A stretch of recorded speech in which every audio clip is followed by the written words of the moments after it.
Shalom, Shalom Elohim, semua anak-anak Tuhan dimanapun berada. Dan Shalom Elohim, salam hormat, salam kasih buat ketiga pribadi ilah yang esa yang sudah ada bersama-sama kita pada saat ini. Roh Bapa Surgawi dalam diri Pak Eman Lahagu, Tuhan Yesus Kristus dalam Aditya Nugrahanto, Roh Kudus Roh Kebenaran dalam mempelai ilahi yang terpilih, terekselen hatinya Ibu Fe Hamdani, Malaikat Mary, Sang Ratu Adil. Shalom Elohim juga untuk semua para malaikat Tuhan, orang-orang kudus Tuhan, mempelai-mempelai Tuhan, para saksi surgawi yang giat bersaksi pada saat ini bagi hormat kemuliaan nama Tuhan Yesus Kristus. Salam kasih dan salam perjuangan buat semuanya. Saudara terkasih, pada saat ini saya mau bersaksi satu kesaksian penglihatan yang singkat yang saya dapat pada 25 Februari 2026. Dan penglihatan ini sempat ditanggapi oleh Roh Surgawi, Pak Eman Lahagu, dalam ibadah gabungan yang kemarin. Penglihatan saya itu seperti ini. Saya seperti menunggu di satu tempat stesen. Lalu ada satu kereta api yang datang, yang sangat panjang dan berwarna putih. Dan tiba-tiba saya mendengar ada satu suara bergema di stesen itu, berkata seperti ini. Ini kereta api yang terakhir. Pilihan mau naik atau tidak, dan semua harus terseleksi. Saya segera menaiki kereta api itu, dan kereta api itu membawa kami seperti ke suatu tempat untuk berhenti sebentar di suatu sawah padi yang sangat luas dan hijau. Demikian saja kesaksian penglihatan saya dan pengertian oleh Roh Bapa Surgawi akan saya selitkan dalam akhir video ini. Dan saya sangat bersyukur apa yang disampaikan oleh Roh Bapa Surgawi, Pak Eman Lahagu itu adalah konfirmasi bagi saya pribadi. Yang memang dalam kehidupan saya, belas kasihan Tuhan sungguh nyata untuk memanggil saya tetap berada dalam jalur pertobatan. Dan dalam beberapa waktu itu, di masa saya berulang kali ditawan oleh roh-roh jahat, memang saya tidak mendapat apa-apa penglihatan atau mimpi. Namun suara Tuhan itu sentiasa menyuruh saya untuk tetap bangkit bersaksi, meskipun tidak ada mimpi atau penglihatan, yaitu tentang kebenaran firman Tuhan dan apa pengalaman yang Tuhan lakukan dalam hidup saya, melalui proses hidup saya yang Tuhan izinkan. Memang jujur saya katakan ketika saya tidak mendapat mimpi atau penglihatan pada beberapa waktu itu, memang saya serasa seperti saya lemah dan Tuhan, saya katakan dalam hati saya, Tuhan, saya tidak mau terus berdiam seperti ini. Saya itu digerakkan untuk tetap mengungsikan firman Tuhan sedaya dan semampu yang mungkin dan juga menjadi pelaku firman itu. Belajar untuk menjadi pelaku firman itu, bukan hanya pintar berkata-kata. Saat saya mendengar penjelasan Bapak Surgawi itu, saya terdiam dan saya menangis dalam hati saya. Ini adalah konfirmasi yang Bapak berikan pada saya untuk terus tetap berjuang dalam pertobatan dengan belas kasihan yang Tuhan berikan apapun keadaan. Dan memang apa yang Bapak sampaikan itu sangat ya dan amin. Saya mengalami fasa-fasa kesepian yang tidak memiliki siapa-siapa untuk bersama-sama saya, untuk saya kongsikan atau luahkan apapun isi hati. Semuanya saya hanya meluah kepada Tuhan, dan Tuhanlah sumber kekuatan saya, sahabat saya ketika saya mengalami pergumulan dalam kehidupan. Terima kasih Bapak Surgawi karena dari awal hingga pada saat ini, Bapa sangat setia, Tuhan Yesus sangat baik menemani saya. Roh Kudus yang ada dalam wadah mempelai ilahi itu, adalah roh yang sangat selalu menghibur saya, menguatkan saya, walaupun kami tidak pernah berchat, tidak pernah saling komunikasi, tapi roh itu selalu menguatkan saya dan menghibur saya. Sangat bersyukur karena saya manusia yang berdosa ini diberikan kesempatan untuk terus berada dalam jalur pertobatan dan bangkit menjadi saksi Tuhan meskipun itu tidak mudah, tapi hanya Tuhanlah yang memberi kekuatan pada saya untuk terus menjadi anaknya yang berkenan di hadapannya hari demi hari, mau diproses oleh Tuhan. Dan kekuatan yang Tuhan berikanlah, itulah yang menguatkan saya hingga saat ini. Haleluya, segala pujian syukur, hormat kemuliaan hanya bagi nama Tuhan Yesus Kristus, dan kiranya kesaksian penglihatan ini dan arti yang akan diberikan dalam video terakhir ini dapat memberkati kita semua.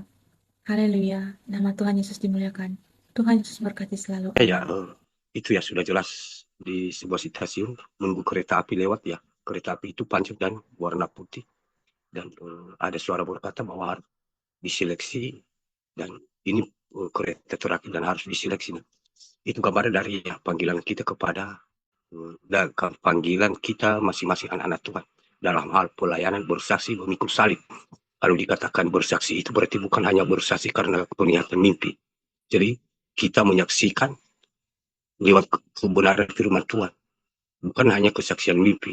Bukan hanya seperti coba semua anak-anak Tuhan itu atau nabi-nabi Tuhan atau murid-murid Tuhan Yesus. Mereka bersaksi, jadi saksi. Mereka menyaksikan Tuhan Yesus, bukan hanya yang mereka tuliskan, disaksikan hanya mimpi penglihatan mereka, tidak kan? Jadi, ya makanya disaksikan itu hanya nama secara umum ya, nama secara umum bersaksi. Kalau aku gambarkan ya, secara manusia jasmani ini, nama secara umum sama seperti kita ini. Kita ini semua manusia di dunia ini secara umum manusia. Kita manusia ya secara umum namanya siapa saja seluruh dunia ini manusia dipanggil. Yang penting kita seperti sesama kita ya itu manusia. Namun ada nama-nama pribadinya sebenarnya. Tapi nama umumnya manusia. Jadi kita manusia ya. Itu nama umumnya. Jadi sedangkan nama pribadinya ada si A, si B, si C. Mungkin susah kita mengenalinya. Nah, itu gambaran yang aku maksud nama secara umum, secara khusus. Artinya kita anak-anak Tuhan yang saat ini ya sedang memperjuangkan iman. Dan Tuhan itu ya beras kasihan. Artinya menunggu di stasiun dan itu datang kereta terakhir harus diseleksi. Nah itu gambaran dari ya beras kasihan Tuhan kita diberi kesempatan untuk bertobat sehingga diberi jalan kendaraan kereta bahwa ini bisa dikatakan ibarat belas kasihan yang terakhir harus diseleksi siapa saja. Nah kalau kita naik misalnya ya naik kapal atau bus ya mungkin kalau kapal saja ya pas pakai kartis ya mungkin banyak yang dibutuhkan beberapa selain itu kan harus melengkapi itu. Nah begitu pula berarti kita harus menjadi pelaku firman itu yang dimaksud oleh penyeleksian